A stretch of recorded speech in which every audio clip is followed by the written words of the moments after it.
오늘 주시는 하나님의 말씀은 시편 111편입니다. 할렐루야. 오늘의 시편 111편 말씀, 이 말씀은 하나님께서 우리를 돌봐주시는데 아주 굉장히 자상한 모습으로 우리를 돌봐주신다 하는 내용을 담고 있습니다. 자, 그 내용을 좀 보시면요. 1절에 우리 성경으로 제가 보지 않고 원문으로만 한번 보겠습니다. 할렐루야. 할렐루야라는 말은 야를 찬양하라. 야라고 하는 것은 여호와의 줄임말입니다. 그래서 여호와를 찬양하라. 나는 온 마음으로 올곧은 자와 회중들 가운데서 여호와께 감사를 드리나이다.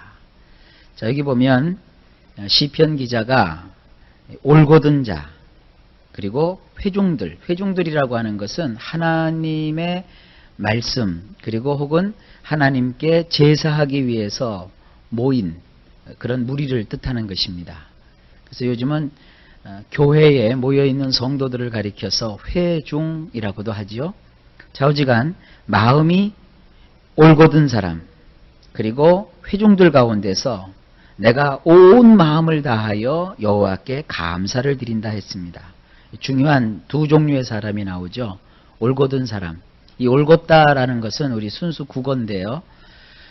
똑바른 사람, 또 바른 길로 행하는 사람, 또 좌나 우나 치우치지 않고 정로를 행하는 사람을 가리킬 때 올곧다라는 표현을 씁니다.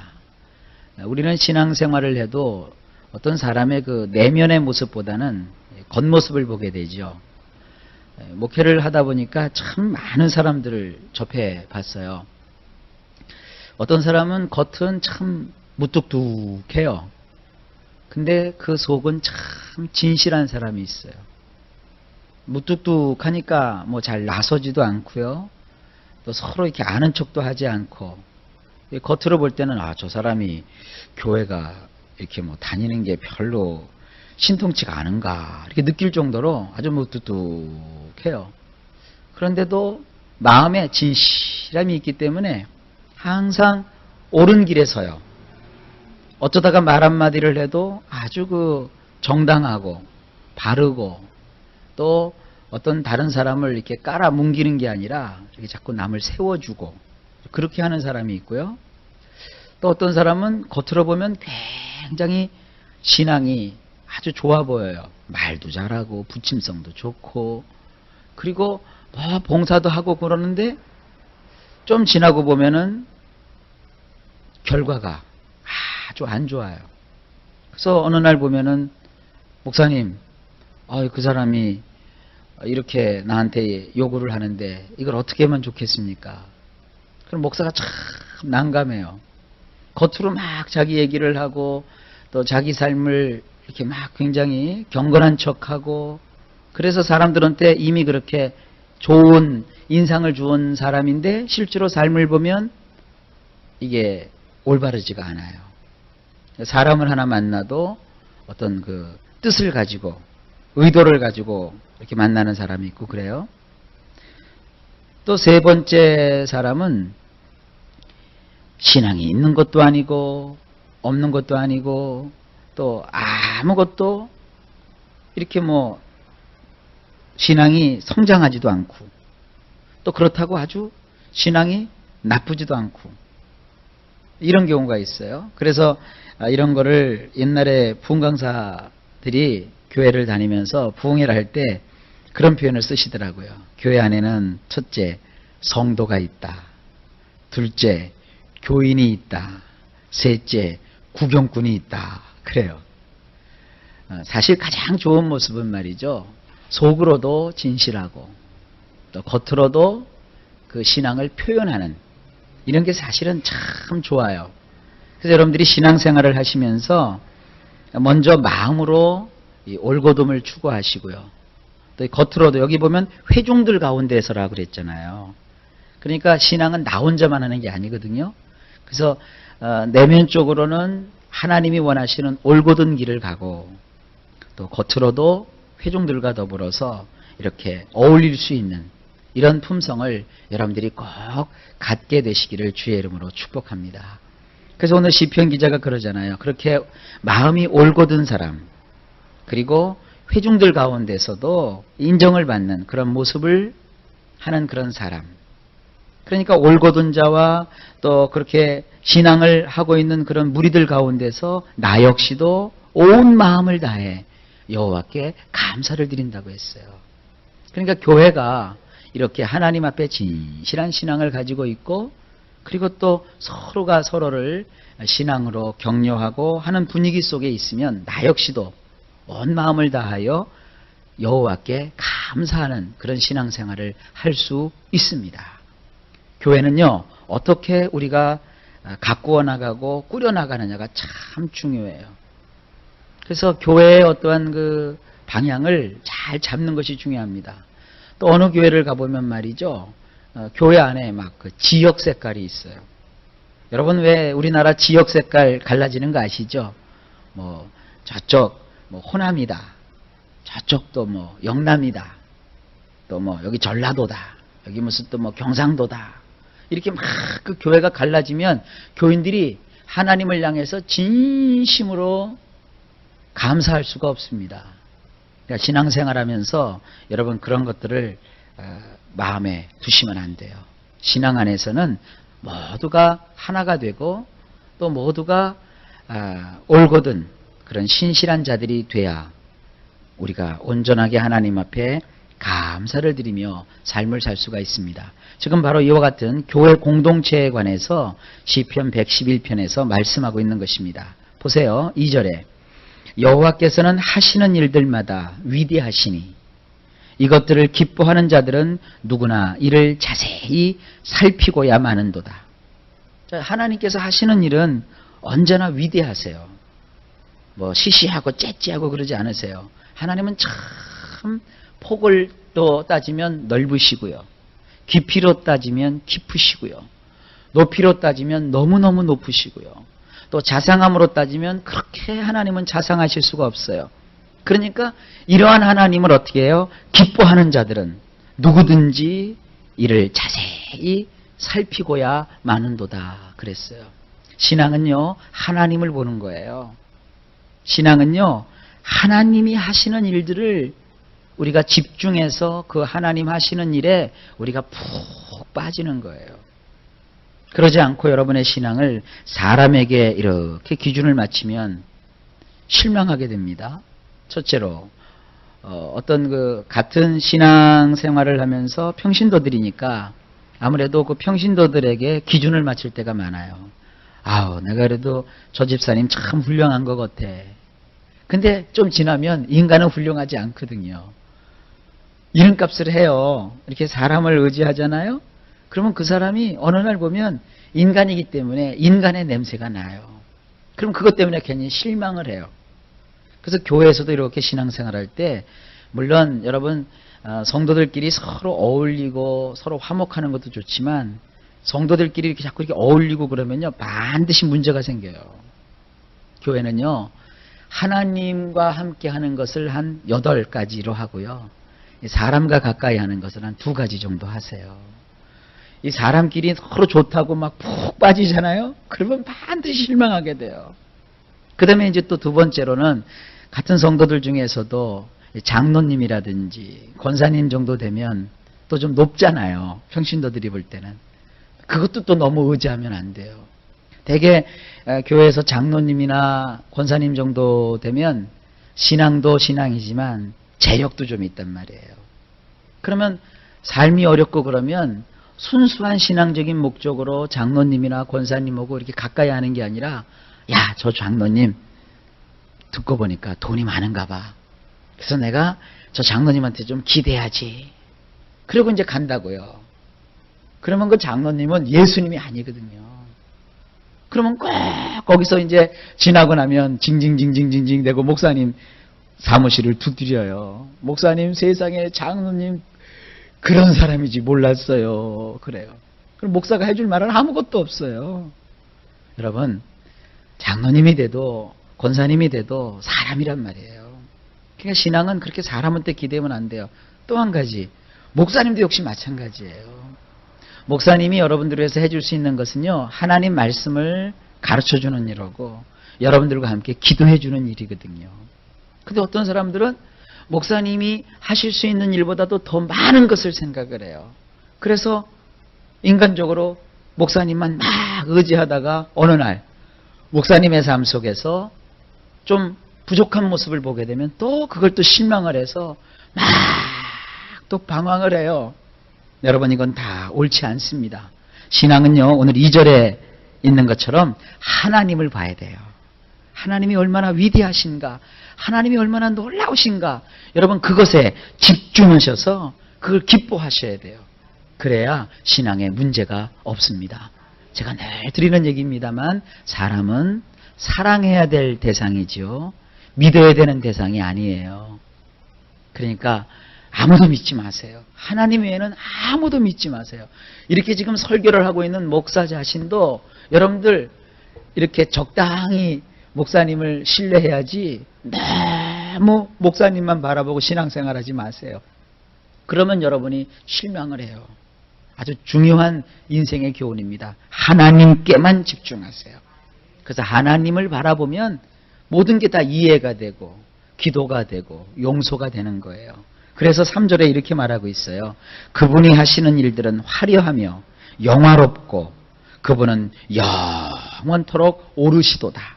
그래요. 하나님 한 분만 화려하세요. 하나님 한 분만 영화로우세요. 하나님 한 분만 오르세요. 그러니까 신앙생활은요, 교회 나와서 하나님의 그 화려하심, 그 영화로우심, 그 거룩하심, 그 영원토록 오르심을 여러분들이 만끽해야 되는 거예요. 4절에 그분이 보여주신 놀라운 일들을 기억해야 할 것은 여호와는 은혜로우시며 깊은 애정을 가지고 계시기 때문이니라. 여러분, 신앙생활 하다 보면 하나님께 잠시도 눈을 뗄 수가 없어요. 왜냐하면 하나님이 보여주시는 그 놀라운 일들이 많다고요. 그걸 우리가 기억하는 거예요. 그리고 하나님은요, 은혜로우세요. 그리고 깊은 애정을 가지고 계세요. 그러니까 우리 신앙은 하나님과 이렇게 사귀고 하나님과 교제하고 하나님을 만나고 하나님을 느끼고 체험하는 거예요. 5절에 그분은 그분을 두려워하는 자들에게 먹을 양식을 주시며 그분은 영원토록 그 언약을 기억하시는도다. 먹는 것도요, 하나님이 주시는 거예요. 먹는 것도 하나님이 주시는 거예요. 그리고 영원토록 하나님은 그 하신 말씀을 기억하세요. 언약을 기억하세요. 사람과 약속을 해놔도 그거 믿으면 안 돼요. 가끔 이런 경우가 있습니다. 아이고, 목사님, 누가요 나한테 뭘 주기로 약속을 했대요. 그런 사람들 보면 늘 뒤따르는 게 뭔지 아세요? 슬픔이에요. 여러분, 어떻게 사람이 약속을 믿어요? 약속은요, 약속이 이루어져야 되는 거예요. 누가 뭘 도와주기로 했대요. 도와줘야 도와주는 거지요. 절대 그러면 안 돼요. 목사님들도 마찬가지예요. 성도들이 막 어렵고 힘들 때는요, 약속들을 얼마나 많이 하는지 몰라요. 목사님, 이거 해결되면요, 내가 교회 하나 줘드릴게요. 이거 해결되면요, 내가 땅 하나 사드릴게요. 그럼 이제 초짜 목사님들 그걸 믿어요 또. 그리고 그래요. 저는 뭐냐면 해야 되는 거지. 그렇죠? 교회를 줘야 그때 되는 거지. 그래서 저는요, 어떻게 보면은 하나님 앞에서 목회를 하면서 마음속에 사람이 무슨 얘기를 해도요, 저는 절대로 그가 그 행동을 하기까지는요, 제가 기대도 안 해요. 그러나 단지 기도해줘요. 하나님, 그를 도와주세요. 그가 참 그런 열정을 가지고 하나님 앞에 섰는데 그거를 하나님께서 도와주세요. 그래서 정말 이루어지면 좋잖아요. 그래서 실제로 또 그렇게 하시는 분들도 계시고요. 그러나 아무리 그런다 할지라도 이 성경 말씀대로 약속을 하시고 그 약속을 온전히 기억하셔서 약속을 이루시는 것은 하나님 한 분밖에 없습니다. 사람의 말을 여러분 붙잡지 마시고 성경 말씀을 붙잡으세요. 그러면 돼요. 하나님은 이 말씀대로 우리에게 이루어 주시는 거예요. 아직 그 교회의 성도들을 보게 되면 신앙연조들이 없잖아요. 그저 어부지리로 또 억지로 억지 춘향식으로 이제 교회에 이렇게 막 나오는 분들이 계시단 말이에요. 근데 이 교회에 와 보면 말이에요, 이 하나님 말씀에 이렇게 집중을 해서 주님의 말씀이 뭐를 나에게 주시는가. 여기에 집중해야 되는데 여기는 사람들이 관심을 별로 안 가져요. 그냥 교회 와서 앉아있고 딴청 부리다가 또 이렇게 뭐 교회에서 밥 해먹고 서로 또 이렇게 좀 얘기하고 그러다 보면 신앙이 하나도 안 커요. 신앙은요, 하나님의 기록된 말씀에 집중해야 돼요. 그리고 강단에서 목사님께서 주시는 그 하나님의 말씀을 귀 기울여 종긋이 들어야 돼요. 이런 분위기가 돼야 여러분 삶 속에 하나님 주시는 축복을 경험할 수가 있습니다. 6절입니다. 그분은 그분의 백성에게 그분이 얼마나 능력으로 일하시는 분이신 것을 알려주시는도다. 그들에게 민족들을 소유로 주시는도다. 이게 뭐냐면 하나님은 먼저 얼마나 위대하고 크신가 하는 것을 알려주신다고요. 그게 뭐예요? 설교예요. 그게 성경 공부예요. 그러면 어떤 일이 벌어지느냐? 말씀을 통해서 하나님의 능력을 깨닫게 되면 하나님은 민족들을 소유로 주신대요. 교회 와서 말씀의 은혜가 되고 말씀을 막 사모하게 되면 복을 받아요. 근데 설교 시간만 되면 졸아요. 설교 시간만 되면 딴청을 피워요. 사실 마리아와 마르다가 있었잖아요. 마르다는 예수님이 오셨는데 막 주방에 가서 일하는 게 막 신경이 팔렸어요.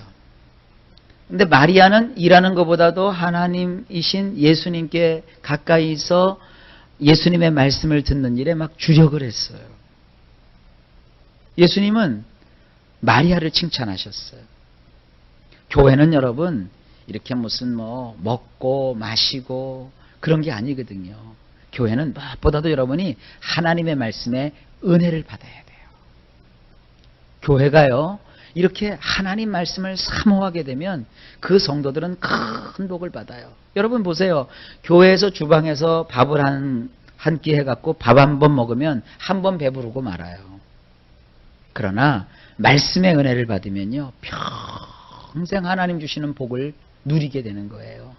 그래서 교회에 와서 뭐 그러면 밥 먹지 말자 그 얘기는 아니에요. 정말 우리가 주력해야 될 게 뭐냔 말이에요. 하나님 말씀을 듣고 의지하는 거예요. 한두 사람이라도 하나님의 말씀을 듣고 바르게 깨달으면 큰 부흥이 나타나요. 그러나 수천 수만 명이 모여도 하나님 말씀을 소홀히 하면 그것은 무너지고 마는 거예요. 여러분 정말 인생 속에 하나님의 그 어떠하심을 아는 것에 총력을 기울이시기를 주님의 이름으로 축복합니다. 7절에 그분이 그 두 손으로 하시는 일들은 진리에 근거하고 온전한 샤파트로다. 그분의 법도는 모두 확고부동하도다. 하나님이 하시는 일은요, 다 진리의 말씀에 근거해요. 하나님은요, 성경에 없는 것은 절대 하지 않으세요. 성경대로 하세요. 그리고 하나님은요, 온전한 샤파트를 이루세요. 샤파트라는 말 기억하시죠? 사법, 입법, 행정, 이 3부처가 공정하게 그 나라를 다스리는 행위를 샤파트라고 했죠. 하나님은요, 말씀에 근거하고 아주 온전하게 우리를 다스려 주시는 분이세요. 그리고 그분이 성경에 정해놓으신 법도는 확고부동하세요. 그러니까 우리가 주의 말씀을 붙잡아야죠. 8절에 누구든 영원토록 의지할 것이며 누구든 진리와 올곧게 행하여야 하느니라. 그러므로 이 말씀을 우리가 의지해야 되고요. 그리고 그 진리를 붙들고 올곧게 행동해야 되는 거예요. 이게 신앙이에요. 9절에 그분은 그분의 백성에게 구원자를 보내시며 그 언약을 영원히 제정하시며 그분의 이름은 거룩하며 두려우니라. 이 하나님이 누구신가 하는 것을 여기서 소개하고 있습니다. 그러면서 10절에 가장 기초가 되는 지혜는 여호와를 두려워하는 것이니라. 예배예요. 예배. 이게 하나님을 두려워한다는 것을 예배라고 보시면 돼요.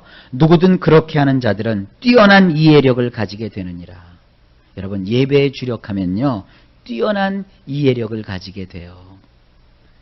그분을 찬송하는 자는 영원토록 서게 되느니라. 예, 이게 얼마나 놀라운 축복입니까? 보세요. 가장 기초가 되는 가장 중요한 지혜가 뭐냐? 여호와를 예배하는 거예요. 그렇게 여호와를 예배하면은요, 뛰어난 이해력을 가지게 돼요. 대개 이제 교회를 이렇게 보면요, 초신자 때는 열심히 말씀을 듣다가 이제 성도들이 조금 신앙이 높아지면요, 예배 시간을 이렇게 소홀히 하는 사람들이 종종 생겨요. 그래서 예배 시간에 뭐 안내한다 이러고, 사실은 예배가 시작 딱 되면 교회 안내할 필요도 없어요. 안내원들을 다 들어와야 돼요. 옛날 같으면은요, 예배 시간 딱 시작되면요, 교회 문을 잠가버렸어요, 옛날에는요. 근데 무슨 우리 같이 이런 조그만 교회에서 예배문 잠가버리면 다 왔다 가지요. 그러나 실제로 예배 시간에 주력하는 게 그거예요. 그리고 또 어떤 애기 엄마들은 교회 와서 애기 본다고 들락달락해요. 교회는 나왔지만 그런 의미가 없어요. 예배를 드려야 돼요. 그래서 아직 교회 규모가 작을 때는 애기 엄마들에 대한 배려를 교회에서 미처 하지 못하기 때문에 미안한데, 자주간 교회는 나와서 예배 시간에 참석해서 말씀을 들어야 돼요.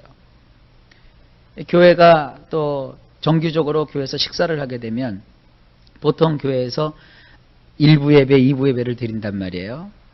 그러면은 2부 예배 때 식사당번 맡은 분들이 주방으로 들어가서 음식 만드는 일에 주력하지 예배 드리는 일에 소홀해요. 그러니까 제가 늘 강조하거든요. 식사당번인 날은 1부 예배에 다 참석해라.